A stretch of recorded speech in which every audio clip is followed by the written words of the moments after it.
There's a formula to brainwashing, and I've taught this to many of my clients, and there's a 7-step process that if you wanted to brainwash yourself, you could take the exact same process, and you could take that exact process. And we can go through this if you want to. It may take me a few minutes. Absolutely. We love the 7 steps. This is a brilliant move that for 25 years I've been searching for this answer. Step 1 is target acquisition. So this is how the brain locks onto something. And your brain has a structure called the reticular activating system, which is part of the reticular formation. Right.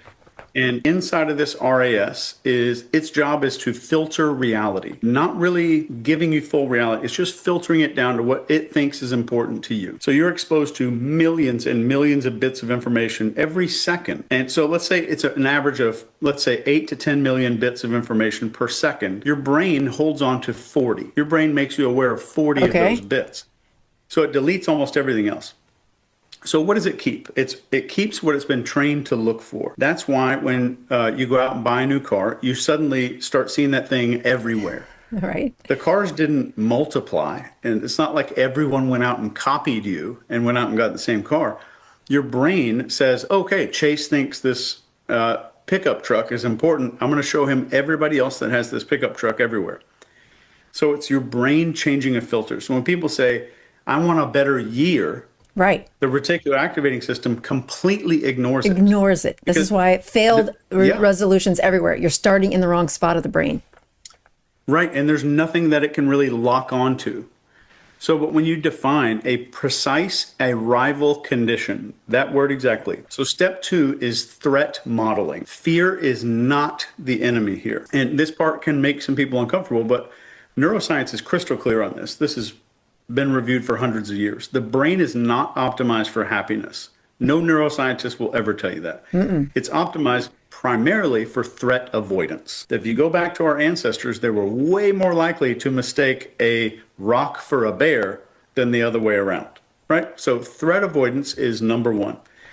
Humans don't move toward pleasure, is what this is telling us. We're way more likely to move away from threat. So what we're going to do to the human brain is to weaponize the contrast. Okay. So the protocol here for step 2 is to write 2 futures out and make them vivid. Use imagery, go to Google Images or Pinterest or whatever. Build two different futures, not just one. So future A is the desired outcome. This is vivid, sensory, precise, and very calm confidence, all the stuff that you're arriving at this place. Future number 2 is the failure trajectory there. So this is if nothing happens, nothing changes, same habits, same beliefs, same excuses. This one has to be very uncomfortable. So loss aversion is stronger than reward anticipation in the brain. And we know this from decades of research. Oh, yes. Your amygdala, this emotional part of our brain, it's a threat detection center, activates like 10 times faster and 10 times stronger than all the reward circuits. So when people only visualize success, they're missing half of the equation. So consequences are very important. So the brain needs that contrast. You need to show it where you're going if you change and where you're going if you don't. And here's the thing that most people I don't think articulate. Doing nothing is still choosing the future. And once you visually model that future emotionally, not just abstract, emotionally, something flips. Staying the same begins to feel unsafe. And that's the point that everyone needs to get to. So with step 2, we're engineering this identity thing. Your brain is going to violate logic before it violates identity. Okay. So think about this. We're not gonna say like, oh, well, I'm stupid and here's all these logic things that make total sense. We will call logic stupid and then rewire the identity around it. This is called cognitive dissonance.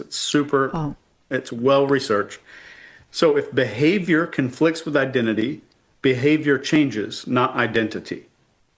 This is why people sabotage goals that don't match who they believe they are. So instead of asking, how do I force myself to do this? We ask, what kind of person would never even question this behavior? Identity lives in predictive processing. So your brain's model of who I am and how I operate is what that is. So once that model updates, habits stop requiring a whole lot of effort.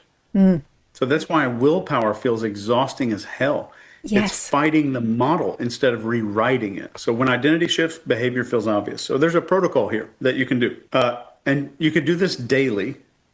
And I would recommend it daily if you really want to do brainwashing on yourself. You have to define 3 beliefs that that person holds, 3 daily behaviors that that kind of person defaults to, and then 3 standards they do not negotiate. They're not aspirations that you're setting down. You're writing the rules, like the lifestyle rules of this new identity, and on a recurring basis. So that's rule 3. All right. So next is environmental sabotage. And as a subtitle for this, you could write down context always beats discipline. So here's a super overlooked fact that is out there. If most of your behaviors is context dependent, it's not value dependent.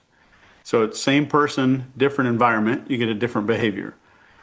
So your basal ganglia run all of these scripts that are tied to location and time and posture and cues.